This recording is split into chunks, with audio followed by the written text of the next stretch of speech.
দেশের ২৩তম রাষ্ট্রপতি নির্বাচনে প্রার্থী হিসেবে দলের মহাসচিব মির্জা ফখরুল ইসলাম আলমগীরকে মনোনয়ন দিয়েছে বিএনপি।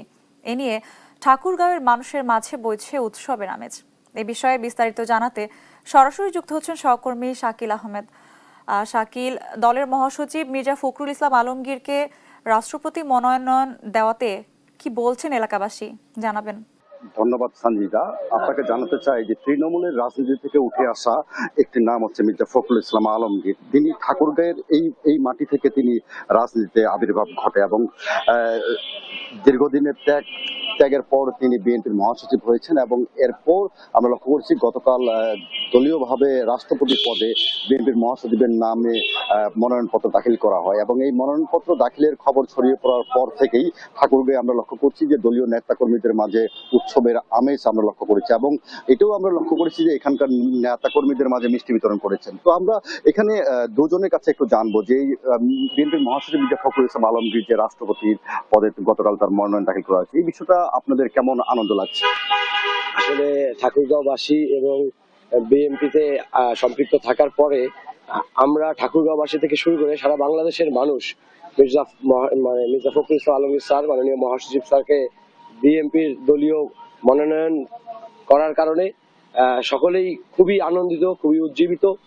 সেই সাথে সকলেই মির্জা ফখরুল ইসলাম আলমগীর স্যারের যেই পথ চলা, তিনি একজন চেয়ারম্যান থেকে আজকে একসময় মাননীয় মহাসচিব থেকে আজকে যেই যাত্রা মহামান্য রাষ্ট্রপতি হওয়ার পথে, আমরা আসলেই খুবই আনন্দিত, খুবই গর্বিত। আমরা ঠাকুরগাঁয়ের মানুষ স্যারের দীর্ঘায়ু কামনা করছি। স্যারকে যে দায়িত্ব দেওয়া হয়েছে সেই দায়িত্ব স্যার সম্পূর্ণরূপে পালন করবে, এই প্রত্যাশাই রাখছি। ধন্যবাদ। আমরা আরেকজনের কাছে আসবো। আমরা তো লক্ষ্য করেছি যে আপনি দীর্ঘদিন থেকে রাজনীতির সঙ্গে জড়িত আছেন। মির্জা ফখরুল ইসলাম আলমগীরকে আপনি খুব কাছ থেকে দেখেছেন, তো তিনি রাষ্ট্রপতি হচ্ছেন, আপনার কেমন লাগছে?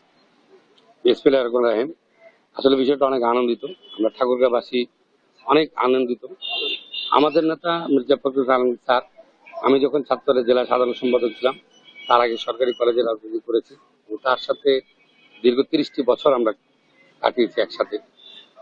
আসলে উনি মানুষ হিসাবে অনেক ভালো, ওনার মধ্যে দুর্নীতি বা অন্য কোনো কিছুর মধ্যেই সে জড়িত ছিল না এবং নাই।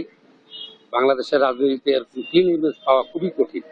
সেইখানটায় আমাদের দেশ নায়ক তারেক রহমান, বাংলাদেশের প্রধানমন্ত্রী, তাকে মনোনয়ন দিয়েছেন, এই জন্য আমরা তাকে ধন্যবাদ জানাই।